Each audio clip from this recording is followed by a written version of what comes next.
everyone, seems a long time since I did this actually, so if you can remember, we obviously got to the end of chapter 7, so moving on into chapter 8, in which things look black for Oliver.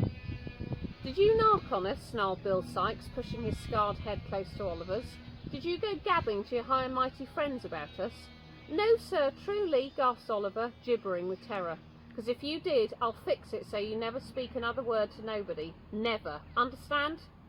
Oliver nodded dumbly, and as Sikes wrenched on his arm, broke into a trot to keep up. His kidnappers hustled him away to the darker side of London town. They were given a noisy welcome on his return to Fagin's den of thieves. The boys crowded round Oliver, laughing and pointing. "Oh, look at Oliver, look at them shoes. Ooh, fancy books. Ain't he the little toff?" "Shame to spoil that nice new suit, ain't it, Mr. Fagin?" one said. Fagin's leering face swept close to Oliver's face. "Quite right, my dears. Better change back into your working clothes, Oliver." As soon as Oliver saw his old suit hanging from a nail, he realised how they had tracked him down. Mrs. Bedwin, in presenting him with a new suit, had given the old one to a rag and bone man at the door. The suit, like some small, greasy, stolen boy, had passed from one pair of dishonest hands into another and another, until at last they came to Fagin, who carefully unravelled their secrets. The artful dodger dipped deep into Oliver's pocket and fetched out the £5 note. Fagin snatched it, saying, "It's mine. The books you can keep. All right, Bill?" "Hand it over, you old rogue," said Sikes, drawing a knife. "We earned it, Nancy and I. You sell the books if you can find someone to buy them." "Oh no, please give them back," cried Oliver in desperation. "You must send them back to Mr. Brownlow. Keep me, but send back the money and the books, or he'll think I robbed him." The two men's eyes fell on him. In the heat of the quarrel he had almost slipped their mind. So he will, my dear, so he will," mused Fagin, and a hideous grin slowly split his face.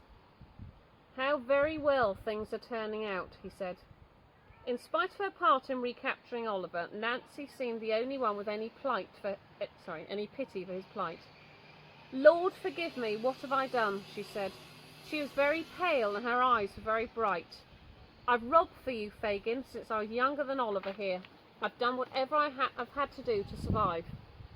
I'm nobody and nothing, and there's no help for me. But him, he had a chance. Oliver had a chance to lead a decent life. Now what's in store for him except to cheat and steal and blacken his soul working for you, you old devil? He'll end up rotting in prison or swinging from a rope while you squirrel up the loot." She was raging, tearing at her hair and clothes. The brotherhood of boys gaped at her, unnerved, afraid. "Do something, Bill," hissed the old man. "Her noise will fetch in the law," he said. "Oh, I can shut her up soon enough," said Sikes uneasily. "Sometimes she gets like this, but it don't last. That's the thing with women. Nothing lasts long with them." He fixed Nancy with a slap that knocked her down. The watching boys flinched. For a moment their cheery, raucous little world was shown its true light. Fear and violence. Dog eat dog. Oliver looked to the door, but the dog Bullseye growled and wriggled closer, fixing its bloodshot eyes on Oliver's throat. Long after the two friends still sat, listening to the tick of the clock, hoping to hear Oliver's feet on the front of the steps, long after all hope had passed, they went on waiting. Even Mr. Grimwig, who had won the bet, wished he had not. "Perhaps he got lost or was set upon and robbed," said Mr. Brownlow. Perhaps he did," said Mr. Grimwig. "You should offer a reward for any information." Mr. Brownlow brightened a little. "I shall do that. I shall put a notice in the newspaper tomorrow morning." Then they sat on the darkness, each lost in their own thoughts, each returning time and time again to the thought of Oliver Twist. Mr. Bumble the Beadle glanced idly through the newspaper as he sat waiting for a train. He was on his way to Birmingham on parochial business. His eyes fell on an advertisement in large black type. "5-guinea reward to any person having information concerning one Oliver Twist, or how he may be found." The familiar name twisted itself into Mr. Bumble's heart like a corkscrew. At once Mr. Bumble altered his travel plans and caught the next train to London.